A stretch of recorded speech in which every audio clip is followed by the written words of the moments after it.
अब आपको लिए चलते हैं हवाईन आइलैंड से सीधा बांग्लादेश। वर्ल्ड नाउ की अगली खबर, बांग्लादेश की सड़कों पर कोहराम मचा हुआ है। देश में एक बार फिर से उथल पुथल है। पिछले साल जहां शेख हसीना की सरकार को तख्ता पलट कर दिया गया, एक बार फिर से वहां लोग उबल रहे हैं। तस्वीरें आप देख लीजिए। यह तस्वीर बांग्लादेश के ताजा हालात की तस्वीर है। वहां पर जुलाई चार्टर का विरोध हो रहा है और पार्लियामेंट के बाहर हो रहा है। मोहम्मद यूनुस से बांग्लादेश कंट्रोल नहीं हो रहा है, मैं आपको पहले ही बता रहा हूं। और यूनुस का विरोध कैसे हो रहा है, जुलाई चार्टर का विरोध कैसे हो रहा है, लोग किस तरह से प्रोटेस्ट कर रहे हैं, इन तस्वीरों को देखकर अंदाजा लगाया जा सकता है।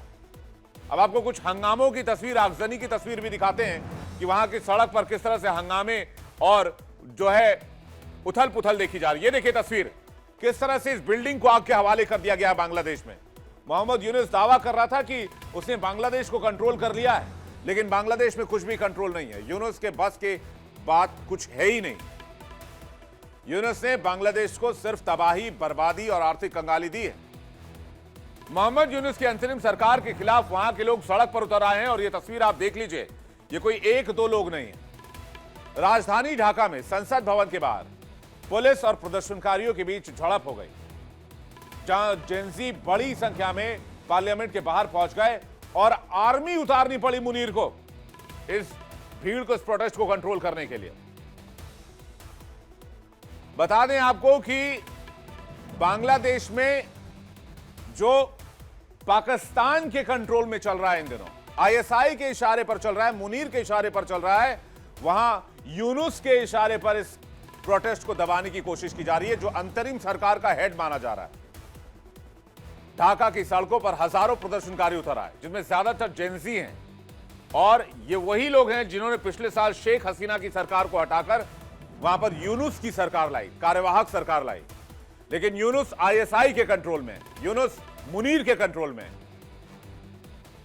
इसलिए आईएसआई बांग्लादेश को पाकिस्तान बनाना चाहता है। बीते दिन बांग्लादेश की 25 पॉलिटिकल पार्टियों ने जुलाई नेशनल चार्टर पर साइन किया। अब आपको बताते हैं कि असली कहानी क्या है।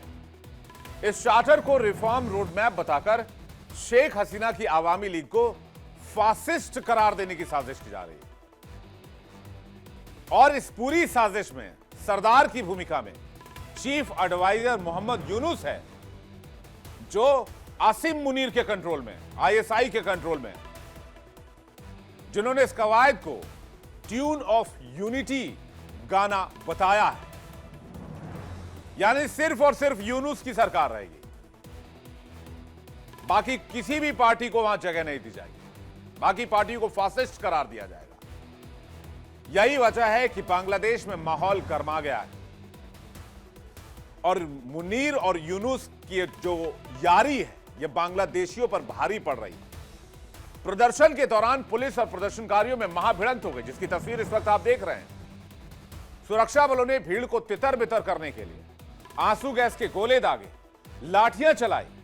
प्रदर्शनकारियों ने भी पुलिस पर पत्थरबाजी की और कई जगह वाहनों को नुकसान पहुंचाया। अब समझिए कि जुलाई नेशनल चार्टर क्या है, जिसके खिलाफ यह प्रदर्शन शुरू हुआ है। यह चार्टर बांग्लादेश की नेशनल कंसेंसस कमीशन एनसीसी ने तैयार किया है। यह चार्टर किन बातों से जुड़ा हुआ है? इसमें कई अहम सुधारों, सो कॉल्ड सुधारों कह रहा हूं क्योंकि यह एक एजेंडा लग रहा है अभी तक, जिसके खिलाफ बांग्लादेश के लोग सड़क पर आ गए हैं। इसमें कई अहम सुधारों की बात शामिल है। संसद में कार्यवाहक सरकार का गठन, संवैधानिक संस्थाओं की नियुक्ति, ऑडिटर जनरल, कंट्रोलर और लोकपाल जैसे पदों के लिए नियम। यह चार्टर जो यूनुस की अध्यक्षता में स्थापित होगा, राष्ट्रीय सहमति आयोग और राजनीतिक दलों के बीच लंबी बातचीत के बाद तैयार किया गया। विभिन्न क्षेत्रों के लिए 80 से अधिक प्रस्तावों को इसमें शामिल किया गया। कमीशन ने सभी राजनीतिक दलों से अपील की कि वो सत्ता में आने के 2 साल के भीतर इन सुधारों को लागू करने का वादा करें। लेकिन बहुत सारी पॉलिटिकल पार्टीज ऐसी हैं जो इसे मानने के लिए तैयार नहीं है। पार्टी के संयोजक नाहिद इस्लाम ने कहा कि कुछ राजनीतिक दल धोखा देकर राष्ट्रीय सहमति के नाम पर दस्तावेज तैयार करवा रहे हैं। सैकड़ों प्रदर्शनकारी जुलाई चार्टर के हस्ताक्षर समारोह के लिए बनाए गए मंच के सामने इकट्ठा हो गए। जब सुरक्षा बलों के सदस्यों ने उन्हें रोकने की कोशिश की तो प्रदर्शनकारी नारे लगाने लगे। उन्होंने 2 पुलिस वाहनों को नुकसान पहुंचाया।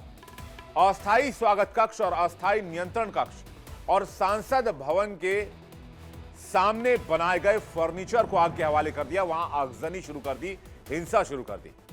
बांग्लादेश के संसद भवन के सामने जैसे ही हिंसा भड़की, यूनुस के हाथ पांव फूल गए और जो हंगामा हुआ उसके पीछे कई कारण बताए जा रहे हैं। इस घटना में गुस्साए लोगों ने संसद भवन के कुछ हिस्सों में आग लगा दी। यह घटना बांग्लादेश की पॉलिटिकल इंस्टेबिलिटी और सिविल राइट्स के हनन को लेकर बढ़ते असंतोष की तरफ भी इशारा कर रही है। यानी मोहम्मद यूनुस से सिचुएशन कंट्रोल नहीं हो पा रही है बांग्लादेश के अंदर। संसद भवन में राजनीतिक दलों ने रिफॉर्म चार्टर पर हस्ताक्षर किए, लेकिन छात्र संगठनों और वामपंथी समूहों ने इस बैठक से दूरी बनाए रखी।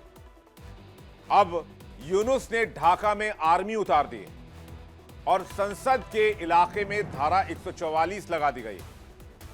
पिछले साल जुलाई 2024 में विद्रोह ने शेख हसीना की 15 साल पुरानी गवर्नमेंट को उखाड़ फेंका था और इस विद्रोह के लिए स्टूडेंट और नौजवानों को मोहरा बनाया गया था। विद्रोह के बीच आवामी लीग के कई लीडर्स को जेल में डाल दिया गया, कुछ को कहते हैं मार भी दिया गया।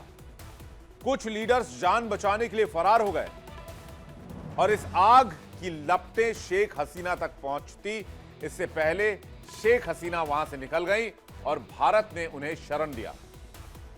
इस मूवमेंट की बुनियाद पर बना जुलाई नेशनल चार्टर, जिसमें 80 से ज्यादा रिफॉर्म प्रपोजल का ब्लूप्रिंट तैयार किया गया। इसमें इलेक्शन सिस्टम, जुडिशरी, एजुकेशन और हेल्थ सेक्टर में बड़े बदलाव की बात दावा है। जुलाई नेशनल चार्टर 2025 का मुख्य उद्देश्य जो बताया जा रहा है वो ये है कि राजनीतिक स्थिरता लाना और सहमति से चार्टर स्थापित करना। इस चार्टर के तहत विभिन्न राजनीतिक दलों द्वारा हस्ताक्षर करने की प्रक्रिया को तेज किया जा रहा है ताकि देश में राजनीतिक स्थिरता को कम किया जा सके। अब इसमें संविधान में बदलाव और सुधार की बात की जा रही है, चुनाव प्रक्रिया में पारदर्शिता की बात की जा रही है, ट्रांसपेरेंसी की बात की जा रही है, न्यायपालिका के स्वतंत्रता और जवाबदेही में सुधार की बात की जा रही है, लोक प्रशासन के कामकाज में दक्षता की बात की जा रही है, पुलिस व्यवस्था में सुधार और जनसेवा के प्रति उत्तरदायित्व की बात की जा रही है, भ्रष्टाचार विरोधी कानूनों और नियंत्रण तंत्र का सुदृढ़ीकरण यानी उसको मजबूत करने की बात की जा रही है। लेकिन इन सब के पीछे मकसद यह है कि वहां की जो मौजूदा कार्यवाहक सरकार है और जिसके इशारे पर वो सरकार चल रही है उसे आंच नहीं आनी चाहिए। कुछ कुछ ऐसे प्रावधान किए गए, इसलिए राजधानी ढाका में हालात तनावपूर्ण हो गए। अंतरिम सरकार ने संवाद और सुधार का भरोसा दिया, लेकिन जनता सड़क पर उतर गई और एक बार फिर से सत्ता से जवाब मांग रही है कि मोहम्मद यूनुस, तुमने यहां बांग्लादेश में सत्ता के आने के बाद क्या किया, क्या बदलाव दिए, क्या सुधार किए, कितना कंट्रोल किया, या फिर मुनीर के हाथों कठपुतली बन गए, मुनीर के हाथों का गुलाम बन गए। जब से बांग्लादेश का निर्माण हुआ तब से अब तक देश में कई बार खूनी हिंसा और तख्तापलट की कहानी सामने आ चुकी है। शेख मुजीबुर रहमान से लेकर शेख हसीना तक कई बार ऐसा हुआ। बांग्लादेश में कब कब सत्ता का खूनी खेल हुआ, इस पर भी जल्दी से एक नजर डाल लेते हैं। आइए देखते हैं इसमें कहानी क्या कहती है। 1975 चलिए आप। 1975 में हुसैन मोहम्मद इरशाद का सत्ता पर कब्जा हुआ। 1989 से 1991 में लोकतंत्र समर्थक का आंदोलन वहां पर देखने को मिला। 1996 में बहुत खून खराबा हुआ। 2013 में शाहबाग का आंदोलन देखने को मिला। फिर 2018 में चुनाव हुए और चुनाव के दरमियान भयंकर हिंसा हुई। फिर 2024 में बांग्लादेश की तस्वीर आपके जहन में अभी भी ताजा होगी, जहां इस्तीफे के बाद तख्ता पलट कर दिया गया और वहां पर सत्तासीन सरकार को, जो लोकतांत्रिक तरीके से चुनी गई थी, उसको निर्वासित कर दिया गया। उस सरकार को वहां से देश छोड़कर निकलना पड़ा। अब यूनुस के लिए सबसे बड़ी चुनौती यह है कि सेना प्रमुख जनरल वकार उस जमान का कार्यकाल अगले साल खत्म हो जाएगा और सरकार उनके कार्यकाल में कोई बड़ा टकराव नहीं चाहती है।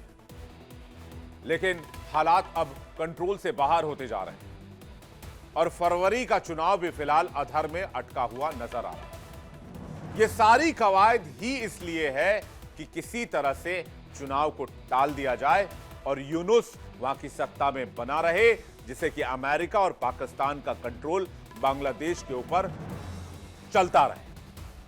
वो जो स्ट्रेटेजिक डेप्थ चाहते थे तालिबान अफगानिस्तान के साथ, वो स्ट्रेटेजिक डेप्थ आईएसआई बांग्लादेश में ढूंढ रहा है और मकसद है यहां कभी इलेक्शन हो ही ना।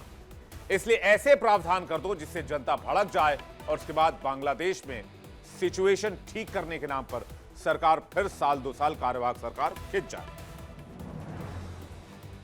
इस खबर पर हमारी नजर आएगी, अपडेट आपको हम देते रहेंगे।